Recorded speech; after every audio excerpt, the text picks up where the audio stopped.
Hello friends, my name is Amit Kumar.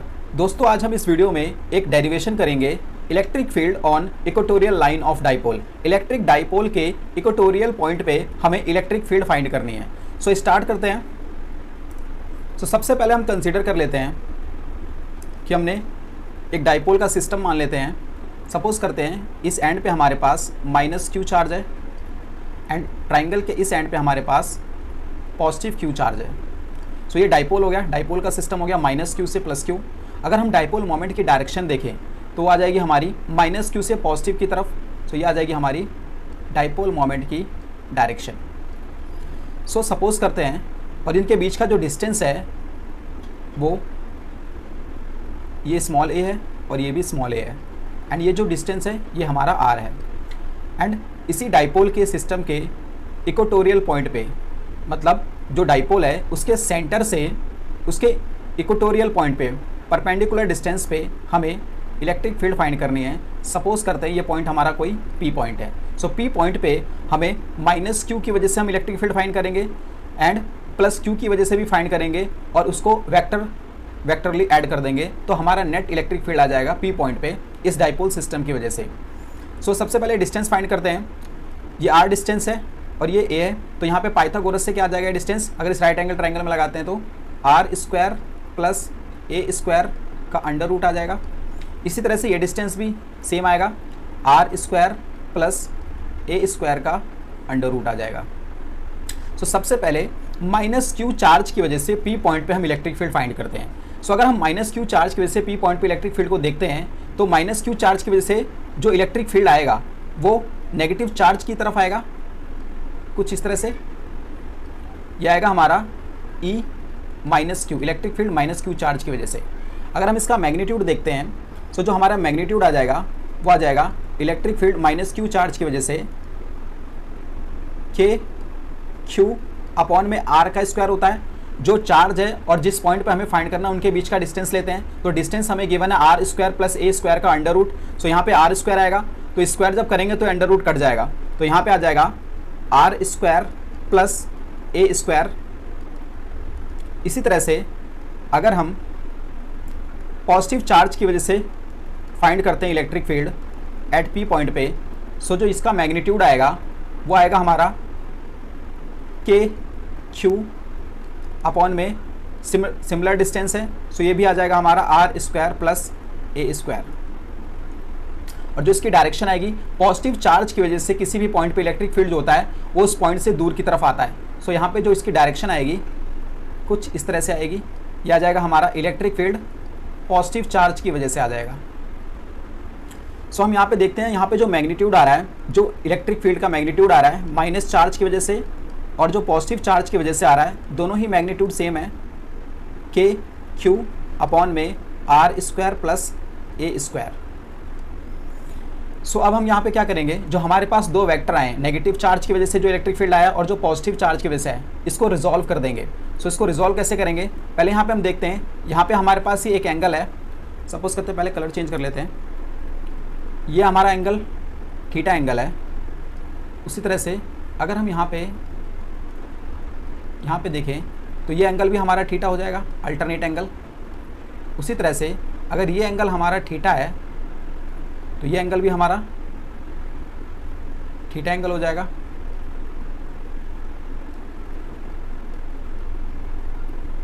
सो ये भी हमारा एंगल थीटा हो जाएगा, ये वर्टिकली अपोजिट एंगल हो जाएगा, ये एंगल भी थीटा हो जाएगा।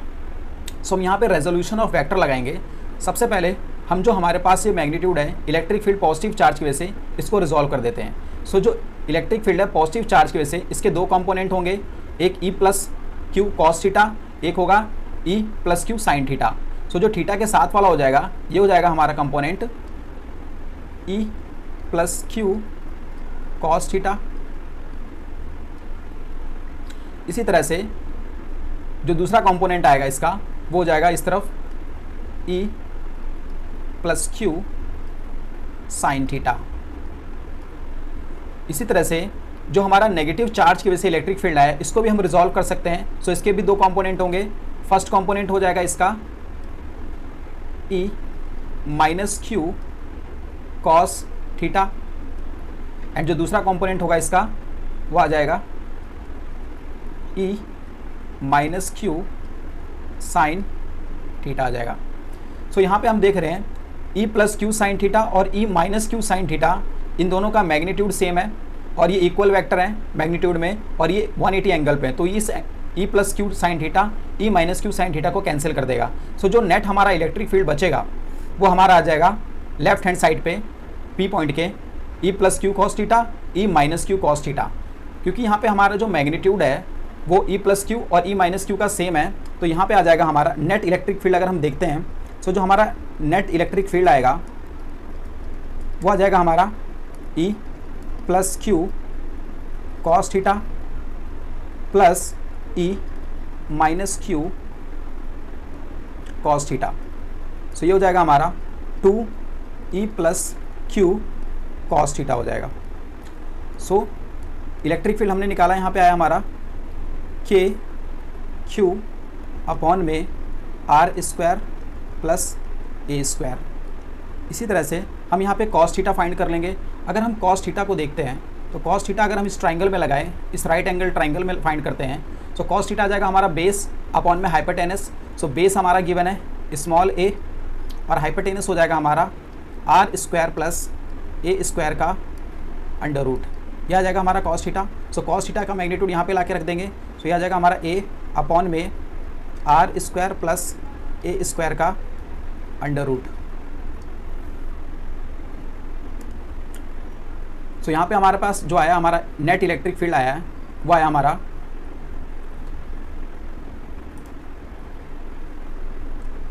ई नेट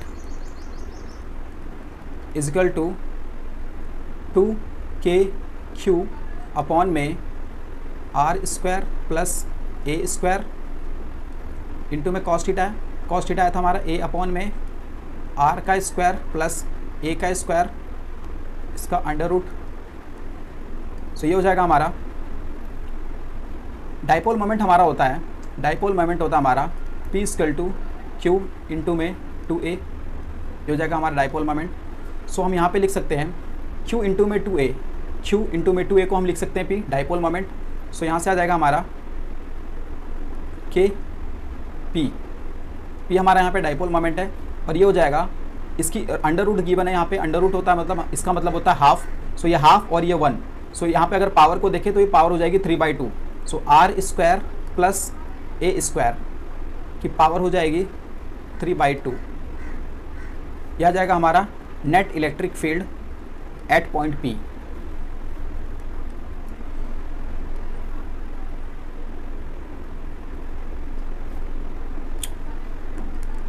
अगर हम यहाँ पे ध्यान से देखें इस डायग्राम में, जो हमारा नेट इलेक्ट्रिक फील्ड आ रहा है वो हमारा पॉइंट P के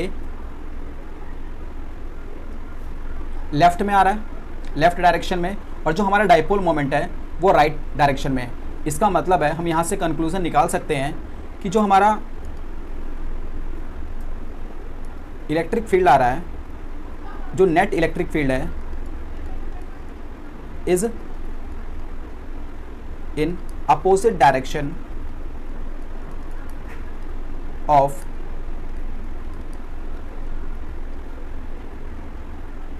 इलेक्ट्रिक डाइपोल मोमेंट। सो एक कंक्लूजन हमने यहाँ से फाइंड किया कि जो हमारा नेट इलेक्ट्रिक फील्ड की डायरेक्शन है वो जो नेट इलेक्ट्रिक डाइपोल मोमेंट है उसके अपोजिट डायरेक्शन में है।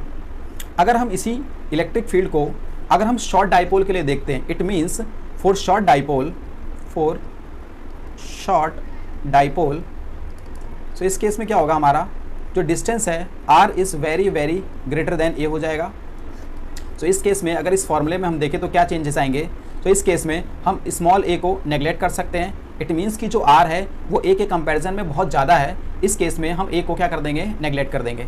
तो यहाँ पे हमारा जो नेट इलेक्ट्रिक फील्ड आएगा वो आ जाएगा हमारा k p अपॉन में r स्क्वायर की पावर 3/2। सो 2 से ये 2 कैंसिल हो जाएगा। सो ये आ जाएगा हमारा k p अपॉन में r की क्यूब आ जाएगा। सो यहाँ से जो हमारा नेट इलेक्ट्रिक फील्ड आया शॉर्ट डाइपोल के लिए वाई हमारा के पी अपॉन में आर की क्यूब। ये हो जाएगा हमारा net electric field for short dipole. So अगर हम यहाँ से रिलेशन देखते हैं तो इस केस में जो इलेक्ट्रिक फील्ड है वो इन्वर्सली प्रोपोर्शनल है 1 अपॉन में डिस्टेंस के क्यूब के। सो ये रिलेशन हमें यहाँ से देखने को मिलता है।